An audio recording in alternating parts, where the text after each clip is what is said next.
हया और पाकदामनी audio book बाब 5 ज़िना के असबाब हिस्सा 20। हज़रत हसन बसरी रहमतुल्लाह अलैह और हज़रत राबिया बसरी रहमतुल्लाह अलैह मशाइख ने लिखा है कि अगर हसन बसरी रहमतुल्लाह अलैह उस्ताद हो और राबिया बसरिया रहमतुल्लाह अलैह शागिर्द हो और दोनों तन्हाई में कुरान पढ़ रहे हो तो भी शैतान कोशिश करेगा कि दोनों को एक दूसरे की तरफ माइल करे। हज़रत उमर रज़ी अल्लाह अन्हु फरमाया करते थे, अगर दो बोसीदा हड्डियाँ एक दूसरे के करीब रख दी जाए तो वो भी इकट्ठा होने की कोशिश करेंगे, यानी बूढ़ा मर्द और बूढ़ी औरत भी जिना कर गुजरेंगे। बरसीसा राहिब यानी सन्नासी का इबरतनाक अंजाम। शैतान के मकर और फ़रेब के बारे में हदीस पाक में बहुत अजीब वाक़या आया है। इब्ने आमिर ने उबैद बिन यस्सार से लेकर नबी अकरम सल्लल्लाहु अलैहि वसल्लम तक इस वाक़ये की सनद पहुँचाई है। ये वाक़या तलबिस इब्लिस में भी नकल किया गया है। बनी इसराइल में बरसीसा नाम का एक राहिब था। उस वक्त बनी इसराइल में उस जैसा कोई इबादत गुजार न था। उसने एक इबादत खाना बनाया हुआ था और उसी में दिन रात इबादत में मस्त रहता था। उसे लोगों से कोई लेना देना नहीं था, न तो वो किसी से मिलता था और न ही किसी के पास आता जाता था। शैतान ने उसे गुमराह करने का इरादा किया। बरसीसा अपने कमरे से बाहर नहीं निकलता था। वह ऐसा इबादत गुजार था कि अपना वक्त हरगिज़ ज़ाय नहीं करता था। शैतान ने देखा कि जब भी दिन में वह कुछ वक्त के लिए थक जाता तो कभी कभी खिड़की से बाहर झांक कर देख लेता था। इधर करीब कोई आबादी नहीं थी। बरसीसा इबादत खाने के इर्द गिर्द खेत और बाग थे। जब शैतान ने देखा कि वह दिन में एक दो मर्तबा खिड़की से देखता है तो उस मरदूद ने इंसानी शक्ल में आकर उस खिड़की के सामने नमाज की शक्ल व सूरत बना ली। चुनांचे बरसीसा खिड़की से बाहर झांका तो एक आदमी को क़याम की हालत में खड़े देखा। वो बड़ा हैरान हुआ। जब दिन के दूसरे हिस्से में उसने दोबारा इरादतन बाहर देखा तो वो आदमी रुकू की हालत में था। फिर तीसरी मर्तबा सजदे की हालत में देखा। कई दिन इसी तरह होता रहा। आहिस्ता आहिस्ता बरसीसा के दिल में ये बात आने लगी कि ये तो कोई बड़ा ही बुज़ुर्ग इंसान है जो दिन रात इतनी इबादत कर रहा है। वह कई महीनों तक इसी तरह शक्ल बनाकर क़याम, रुकू और सजदे करता रहा। यहाँ तक कि बरसीसा ने दिल में सोचा कि मैं इससे पूछूं तो सही कि ये कौन है। जब बरसीसा के दिल में ख्याल आया तो शैतान ने खिड़की के करीब मुसल्ला बिछाना शुरू कर दिया। जब मुसल्ला खिड़की के करीब आ गया तो बरसीसा ने बाहर झांका और शैतान से पूछा, तुम कौन हो? वह कहने लगा कि आपको मुझसे क्या गरज है? मैं अपने काम में लगा हूँ, मेहरबानी करके आप मुझे डिस्टर्ब न करें। वो सोचने लगा कि अजीब बात है कि यह आदमी किसी की कोई बात सुनना गवारा ही नहीं करता। दूसरे दिन बरसीसा ने पूछा कि आप अपना तारुफ करवाएं। वो आदमी कहने लगा कि मुझे अपने काम करने दो, मैं फारिग नहीं हूँ। अल्लाह ताला की शान, एक दिन बारिश हो गई। वो आदमी बाहर नमाज की शक्ल बनाकर खड़ा हो गया। बरसीसा के दिल में बात आई कि जब ये इतना इबादत गुजार है कि इसने बारिश की भी कोई परवाह नहीं की, क्यों न मैं अच्छे अखलाक का मुजाहिरा करूं और इससे कहूं कि आप अंदर आ जाए। चुनांचे उसने शैतान को पेशकश की कि बाहर बारिश हो रही है, आप अंदर आ जाए। वो जवाब में कहने लगा, ठीक है, मोमिन को मोमिन की दावत कबूल कर लेनी चाहिए, लिहाजा मैं आपकी दावत कबूल करता हूँ। शैतान तो चाहता ही यही था। चुनांचे उसने कमरे में आकर नमाज की नीयत बांध ली। वो कई महीनों तक उसके कमरे में इबादत की शक्ल बनाकर खड़ा रहा। वो दरअसल इबादत नहीं कर रहा था, सिर्फ नमाज की शक्ल बना रहा था। लेकिन बरसीसा यही समझ रहा था कि वो नमाज ही पढ़ रहा है। जब कई महीने गुजर गए तो बरसीसा ने उसे वाकई बहुत बड़ा बुज़ुर्ग समझना शुरू कर दिया और उसके दिल में उसके साथ अकीदत पैदा होना शुरू हो गई। इतने अरसे के बाद शैतान बरसीसा से कहने लगा कि अब मेरा साल पूरा हो चुका, लिहाजा मैं अब यहाँ से जाता हूँ, मेरा मुकाम कहीं और है। रवानगी के वक्त वैसे ही दिल नरम होता है, लिहाजा शैतान ने बरसीसा से कहने लगा, अच्छा मैं आपको जाते जाते एक तोहफ़ा दे जाता हूँ जो मुझे अपने बड़ों से मिला था। वो तोहफ़ा यह है कि अगर तुम्हारे पास कोई बीमार आए तो उस पर कुछ पढ़कर दम कर देना, वह ठीक हो जाएगा। बरसीसा ने कहा, मुझे इस अमल की कोई ज़रूरत नहीं। शैतान कहने लगा, हमें ये नेमत तवील मुद्दत की मेहनत के बाद मिली है। वह नेमत तुम्हें तोहफे में दे रहा हो और तुम इनकार कर रहे हो। तुम बड़े नालायक इंसान हो। यह सुनकर बरसीसा कहने लगा, अच्छा जी, मुझे भी सिखा ही दी दे। चुनांचे शैतान ने उसे एक अमल सिखा दिया और ये कहते हुए रुखसत हो गया कि अच्छा, फिर कभी मिलेंगे। शैतान वहाँ से सीधा बादशाह के घर गया। बादशाह के 3 बेटे और एक बेटी थी। शैतान ने जाकर उसके बेटी पर असर डाला और वह मजनूना सी बन गई। वह खूबसूरत और पढ़ी लिखी लड़की थी, लेकिन शैतान के असर से उसको दौरे पड़ने शुरू हो गए। बादशाह ने उसके इलाज के लिए हकीम डॉक्टर बुलवाए। कई दिनों तक वह उसका इलाज करते रहे, लेकिन कोई फ़ायदा न हुआ। जब कई दिनों के इलाज के बाद भी कुछ फ़ायदा न हुआ तो शैतान ने बादशाह के दिल में बात डाली कि बड़े हकीमों और डॉक्टरों से इलाज करवा लिया है, अब किसी बुजुर्ग से ही दम करवा कर देख लो। ये ख्याल दिल में आते ही उसने सोचा कि हाँ, किसी आबिद को तलाश करना चाहिए। चुनांचे उसने अपने सरकारी आदमी भेजे ताकि वो पता करके आए कि इस वक्त सबसे ज़्यादा नेक बंदा कौन है। सब ने कहा कि इस वक्त सबसे ज़्यादा नेक आदमी तो बरसीसा है और वह तो किसी से मिलता ही नहीं। बादशाह ने कहा कि अगर वह किसी नहीं मिलता तो उनके पास जाकर मेरी तरफ से दरख्वास्त करो कि हम आपके पास आ जाते हैं। चुनांचे कुछ आदमी बरसीसा के पास गए। उसने उन्हें देखकर कहा कि आप मुझे डिस्टर्ब करने क्यों आ गए। उन्होंने कहा कि बादशाह की बेटी बीमार है, हकीमों और डॉक्टरों से बड़ा इलाज करवाया है, लेकिन कोई फ़ायदा नहीं हुआ। बादशाह चाहते हैं कि आप बेशक यहाँ न आए ताकि आपकी इबादत में खलल न आए। हम आपके पास बच्ची को ले आते हैं, आप यही उस बच्ची को दम कर देना। हमें उम्मीद है कि आपके दम करने से वह ठीक हो जाएंगी। बरसीसा के दिल में ख्याल आया कि हाँ, मैंने एक दम सीखा था, उसको आजमाने का अच्छा मौका है। चलो, ये तो पता चल जाएगा वह दम ठीक भी है या नहीं। चुनांचे उसने उन लोगों को बादशाह की बीमार बेटी को लाने की इजाज़त दे दी। बादशाह अपनी बेटी को लेकर बरसीसा के पास आ गया। उसने जैसे ही दम किया वह फ़ौरन ठीक हो गई। मर्ज़ भी शैतान ने लगाया था और दम भी उसी ने बताया था, लिहाजा दम करते ही शैतान उसको छोड़कर चला गया और वह बिल्कुल ठीक हो गई। बादशाह को पक्का यकीन हो गया कि मेरी बेटी इसके दम से ठीक हुई है। 1-1.5 माह के बाद शैतान ने फिर इसी तरह बच्ची पर हमला किया और वह उसे फिर बरसीसा के पास ले आए। उसने दम किया, वह फिर उसे छोड़कर चला गया। यहाँ तक कि 2-4 मरतबा के बाद बादशाह को पक्का यकीन हो गया कि मेरी बेटी का इलाज इसके दम में है। अब बरसीसा की शहर में शोहरत हो गई कि इसके दम से बादशाह की बेटी ठीक हो जाती है। कुछ अरसे के बाद उस बादशाह के मुल्क पर किसी ने हमला किया तो अपने शहजादों के साथ दुश्मन का मुकाबला करने के लिए तैयारी करने लगा। अब बादशाह सोच में पड़ गया कि अगर जंग में जाए तो बेटी को किसके पास छोड़कर जाए। किसी ने मशवरा दिया कि किसी वजीर के पास छोड़ जाए और किसी ने कोई और मशवरा दिया। बादशाह कहने लगा, अगर इसको दोबारा बीमारी लग गई तो फिर क्या बनेगा। बरसीसा तो किसी की बात भी नहीं सुनेगा। चुनांचे बादशाह ने कहा कि मैं खुद बरसीसा के पास अपनी बेटी को छोड़ जाता हूँ। चुनांचे बादशाह अपने 3 बेटों और बेटी को लेकर बरसीसा के पास पहुँच गया और कहने लगा कि हम जंग पर जा रहे हैं, ज़िंदगी और मौत का पता नहीं है। मुझे इस वक्त सबसे ज़्यादा भरोसा आप पर है और मेरी बेटी का इलाज भी आप ही के पास है, लिहाजा मैं चाहता हूँ कि ये बच्ची आपके पास ठहर जाए। बरसीसा कहने लगा, तौबा तौबा, मैं ये काम कैसे कर सकता हूँ, यह अकेली मेरे पास ठहरे।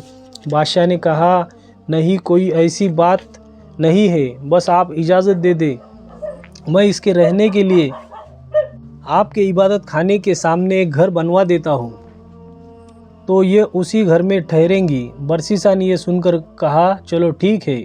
जब उसने इजाज़त दे दी तो बादशाह ने उसके इबादत खाने के सामने घर बनवा दिया और बच्ची को वहाँ छोड़कर जंग पर रवाना हो गया। बरसीसा के दिल में बात आई कि मैं अपने लिए खाना तो बनाता ही हूँ, अगर बच्ची का खाना भी मैं ही बना दिया करूँ तो इसमें क्या हर्ज है, क्योंकि वो अकेली है, पता नहीं अपने लिए खाना पकाएंगी भी या नहीं पकाएंगी। चुनांचे बरसीसा खाना बनाता और आधा खाना खुद खाकर बाकी आधा खाना अपने इबादत खाने के दरवाजे से बाहर रख देता और अपना दरवाज़ा खटखटा देता। यह उस लड़की के लिए इशारा होता था कि अपना खाना उठा लो। इस तरह वो लड़की खाना उठाकर ले जाती और खा लेती। कई महीने तक यही मामूल रहा। उसके बाद शैतान ने उसके दिल में ये बात डाली कि देखो, वो लड़की अकेली रहती है, तुम खाना पकाकर घर के दरवाजे के बाहर रख देते हो और लड़की को खाना उठाने के लिए गली में निकलना पड़ता है। अगर कभी किसी मर्द ने देख लिया तो उसकी इज्जत ख़राब कर देगा, इसलिए बेहतर है कि खाना बनाकर उसके दरवाजे के अंदर रख दिया करो ताकि उसको बाहर न निकलना पड़े। चुनांचे बरसीसा ने खाना बनाकर उस लड़की के घर के दरवाजे के अंदर रखना शुरू कर दिया। वह खाना रखकर कुंडी खटखटा देता और लड़की खाना उठा लेती। यही सिलसिला चलता रहा।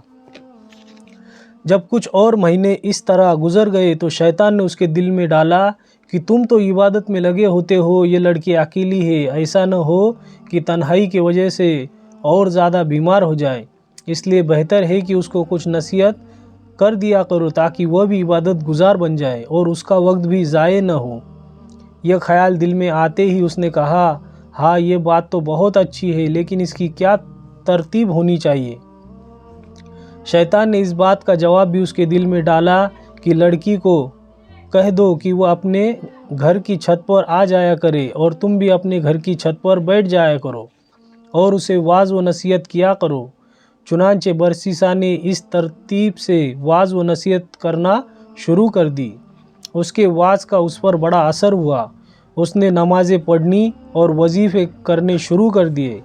अब शैतान ने बरसीसा के दिल में बात डाली कि देख, तेरी नसीहत का लड़की पर कितना असर हुआ, ऐसी नसीहत तुम्हें हर रोज़ करनी चाहिए।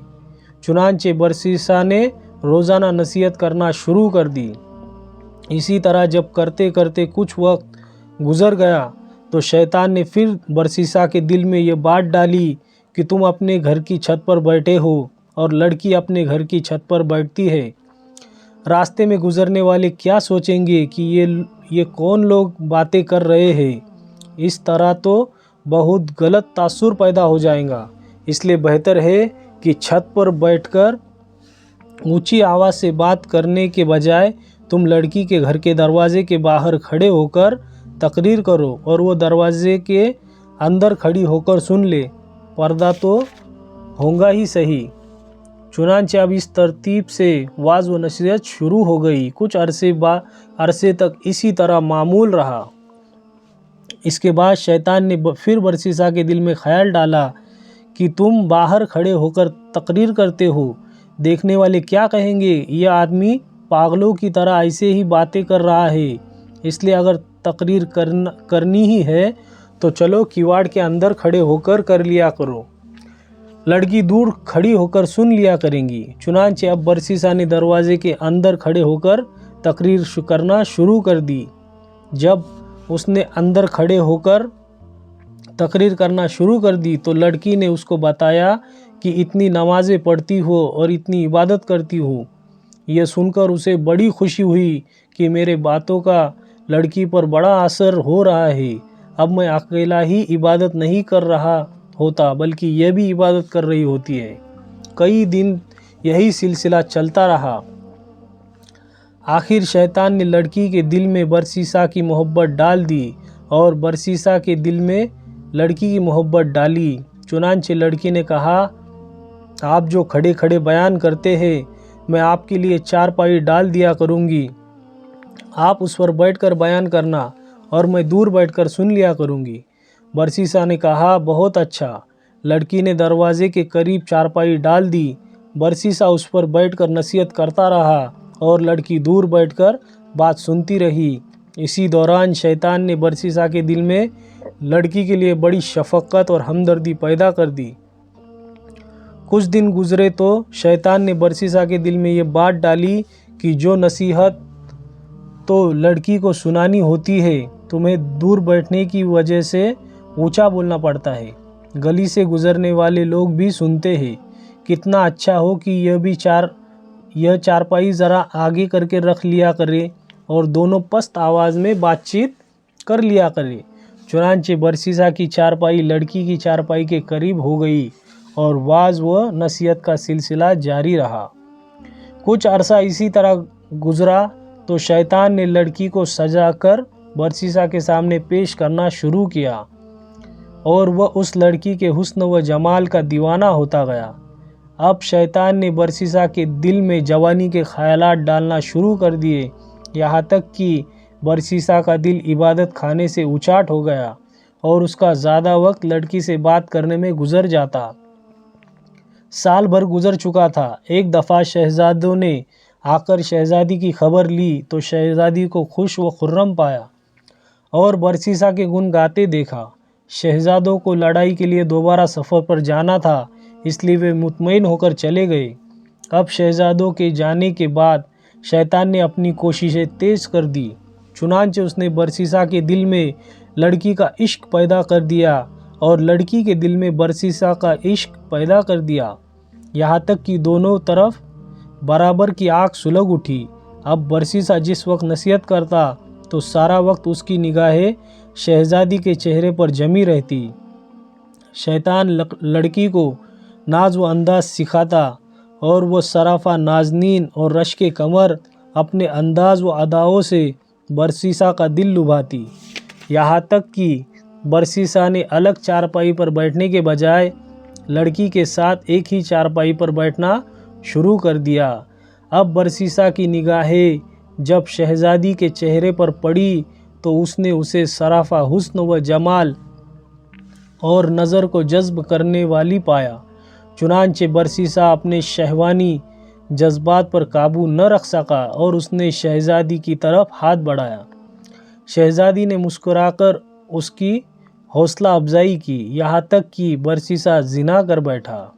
जब दोनों के दरमियान से हया की दीवार हट गई और जिना कर लिया और वह आपस में मियाँ बीवी की तरह रहने लगे, इस दौरान शहजादी को हमल ठहर गया।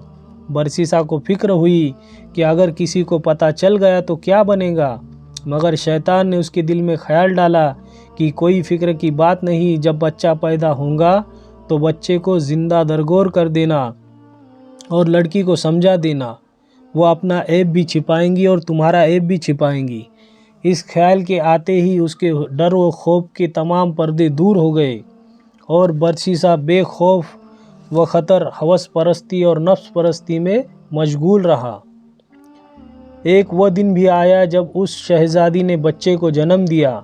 जब बच्चे को दूध पिलाते काफ़ी अरसा गुजर गया तो शैतान ने बरसीसा के दिल में यह ख्याल डाला, अब तो 1.5-2 साल गुजर गए, बादशाह और दूसरे लोग भी जंग से वापस आने वाले हैं, शहजादी तो उनको सारा माजरा सुना देंगी, इसलिए तुम इसका बेटा किसी बहाने से कत्ल कर दो ताकि गुनाह का सबूत न रहे। चुनांचे एक दफ़ा शहजादी सोई हुई थी तो बरसीसा ने उसके बच्चे को उठाया और कत्ल करके घर के सहन में दबा दिया। माँ तो माँ ही होती है। जब वो उठी तो उसने कहा, मेरा बेटा किधर है? बरसीसा ने कहा, मुझे तो कोई ख़बर नहीं। माँ ने इधर उधर देखा तो बेटे का कहीं सुराग नहीं मिला। चुनांचे वह उससे खफा होने लगी तो शैतान ने बरसीसा के दिल में ये बात डाली, ये माँ है, ये अपने बच्चे को हरगिज़ नहीं भूलेंगी। पहले तो न मालूम बताती या न बताती, अब तो ज़रूर बता देंगी। लिहाजा एक ही इलाज बाकी है कि लड़की को भी कत्ल कर दो ताकि न रहे बाँस न बजे बाँसुरी। जब बादशाह आकर पूछेगा तो बता देना कि लड़की बीमार हुई और मर गई थी। जैसे ही उसके दिल में ये बात आई तो कहने लगा, बिल्कुल ठीक। चुनांचे उसने लड़की को कत्ल कर दिया और लड़के के साथ सहन में दफन कर दिया। उसके बाद वह अपनी इबादत में मशगूल हो गया। कुछ महीनों के बाद बादशाह वापस आ गए। उसने बेटों को भेजा कि जाओ अपनी बहन को ले आओ। वे बरसीसा के पास आए और कहने लगे कि हमारी बहन आपके पास थी, हम उसे लेने आए हैं। बरसीसा उनकी बात सुनकर रो पड़ा और कहने लगा कि आपकी बहन बहुत अच्छी थी, बड़ी नेक थी और ऐसे ऐसे इबादत करती थी, लेकिन वो अल्लाह को प्यारी हो गई। यह सहन में उसकी कब्र है। भाइयों ने सब सुना तो वे रोध होकर वापस चले गए। घर जाकर जब वे रात को सोए तो शैतान ख्वाब में बड़े भाई के पास गया और उससे पूछने लगा कि बताओ तुम्हारी बहन का क्या बना। वो कहने लगा, हम जंग के लिए गए हुए थे और उसे बरसीसा के पास छोड़ गए थे, अब वो मर चुकी है। शैतान कहने लगा, वो मरी नहीं थी। उसने पूछा, अगर मरी नहीं तो फिर क्या हुआ था। शैतान कहने लगा, बरसीसा ने उससे जिना किया, जब बच्चा पैदा हुआ तो उसने खुद उसको कत्ल किया और फला जगह दफन कर दिया और बच्चों को भी उसी के साथ दफन किया। उसके बाद वह ख्वाब में ही उसके दरमियाने भाई के पास गया और उसको भी यही कुछ बताया। फिर उसके छोटे भाई के पास जाकर भी यही कुछ कहा। तीनों भाई जब सुबह उठे तो एक ने कहा, मैंने ये ख्वाब देखा है। दूसरे ने कहा, मैंने भी यही ख्वाब देखा है। तीसरे ने कहा, मैंने भी यही ख्वाब देखा है। वो आपस में कहने लगे कि यह अजीब इत्तेफाक है, सबको एक जैसा ख्वाब आया है। सबसे छोटे भाई ने कहा, यह इत्तेफाक की बात नहीं, बल्कि मैं तो जाकर इसकी तहकीक करूँगा। दूसरे ने कहा, भाई छोड़ो, यह कौन सी बात है, जाने दो। वह कहने लगा, नहीं, मैं ज़रूर तहकीक करूँगा। चुनांचे छोटा भाई गुस्से में आकर चल पड़ा। उसे देखकर बाकी भाई भी उसके साथ हो लिए। उन्होंने जाकर जब ज़मीन को खोदा तो उन्हें उसमें अपनी बहन की हड्डियाँ भी मिल गई और उसके साथ छोटे बच्चे के हड्डियों का ढांचा भी मिल गया। जब सबूत मिल गया तो उन्होंने बरसीसा को गिरफ्तार कर लिया। जब काजी के पास ले जाया गया तो उसने काजी के सामने अपने घिनौने और मकरूह फेल का इकरार कर लिया और काजी ने बरसीसा को फांसी देने का हुक्म दे दिया। जब बरसीसा फांसी के तख्ते पर लाया गया तो उसके गले में फंदा डाला गया और फंदे को खींचने का वक्त आया तो फंदा खींचने से ठीक 2-4 लम्हे पहले शैतान उसके पास वही इबादत गुजार आदमी की शक्ल में आया। वह उसे कहने लगा, मुझे पहचानते हो कि मैं कौन हूँ? बरसीसा ने कहा, हाँ, मैं तुम्हें पहचानता हूँ। तुम वही इबादत गुजार आदमी हो जिसने मुझे दम करना सिखाया था। शैतान ने कहा, सुनो, वह दम भी आपको मैंने बताया और लड़की को भी अपना असर डालकर बीमार किया था। फिर उसे कत्ल भी मैंने ही तुझसे करवाया था और अगर अब तू बचना चाहे तो मैं ही तुझे बचा सकता हूँ। बरसीसा ने कहा, अब तुम मुझे कैसे बचा सकते हो? शैतान कहने लगा, तुम मेरी एक बात मान लो, मैं तुम्हारा काम कर देता हूँ। बरसीसा ने कहा, मैं आपकी कौन सी बात मानूँ?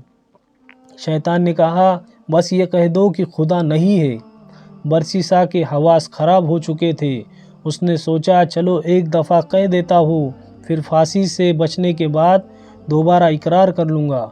चुनांचे उसने कह दिया, खुदा मौजूद नहीं है। ऐन उसी वक्त खींचने वाले ने रस्सा खींच दिया और यूँ इस इबादत गुजार की कुफ्र पर मौत आई। इससे अंदाज़ा लगाइए कि शैतान कितनी लंबी प्लानिंग करके इंसान को गुनाह के करीब करता चला जाता है। इससे इंसान खुद नहीं बच सकता, बस अल्लाह ताला ही उसे बचा सकता है। हमें अल्लाह रब्बुल इज़्ज़त की हुजूर यूँ दुआ मांगनी चाहिए, अल्लाह हमें शैतान मरदूद के शर से महफूज फरमा। ए परवरदिगार, मैं आपकी पनाह मांगता हूँ इससे कि शैतान मेरे पास आए। वीडियो पसंद आया तो वीडियो को लाइक करें और ऐसे वीडियो देखने के लिए हमारे चैनल को सब्सक्राइब करें। जज़ाकल्लाहु खैर।